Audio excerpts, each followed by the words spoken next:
relationship with the United States, and that was testament to the role that was played. All right, well, let's look at one final issue now, and that was the first in the series of the Howard years. Michael Johnson, did you catch it? What did you make of it?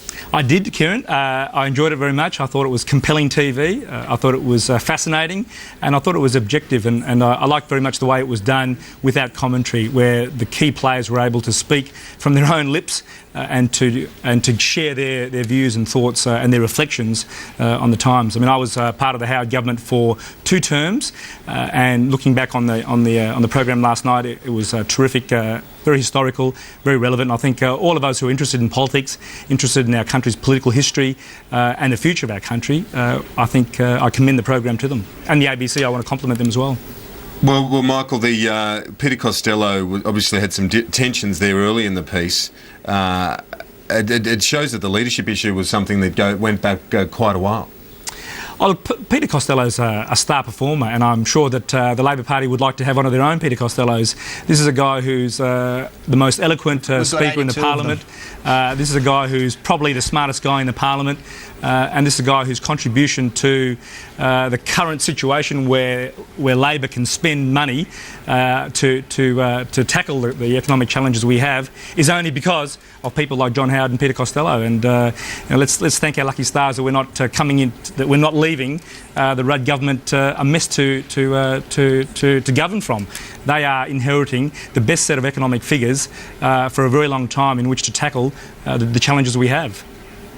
Craig, as a Labor person observing a look back at the Howard years, it seems that many people on the left of politics never really were able to get John Howard's mark. But Kevin Rudd, the more conservative leader, was able to do that. What do you think the greatest, I suppose, mistake was for Labor and Labor politics over that period? Never seemed to be able to pick his measure until well over a decade. Well, look, I'm not going to go over and critique the Howard years. I mean, it was on last night. I unfortunately didn't catch it because I was with the local government dinner down here. But I take Michael's word for it that it was a good show.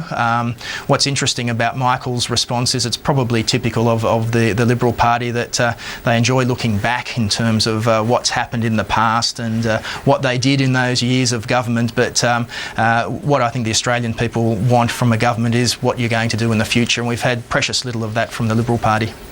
Craig, the difficulties that the Howard government had in the first year was because it had to make tough decisions. I mean, when you come into office and there's a $96 billion black hole, we're 2008 we've got to now, actually Michael. fix we're the problem. Not 1996. Get with the future. Let's look at where we're going, not where we've been. If you don't know the past, you won't know the future. All right, guys, we're out of time. Great to see you both. Thanks, Michael Johnson, member for Ryan in Sydney, and the Labor member for Dobell, Craig Thompson, here with me in Canberra. Thanks. Good to see you. Thanks, Kieran. That's all for this edition of AM Agenda. Don't forget to join David Spears for PM Agenda, 4:15 Eastern Daylight Saving Time this afternoon. For now, I'm Kieran Gilbert. Thanks for your company.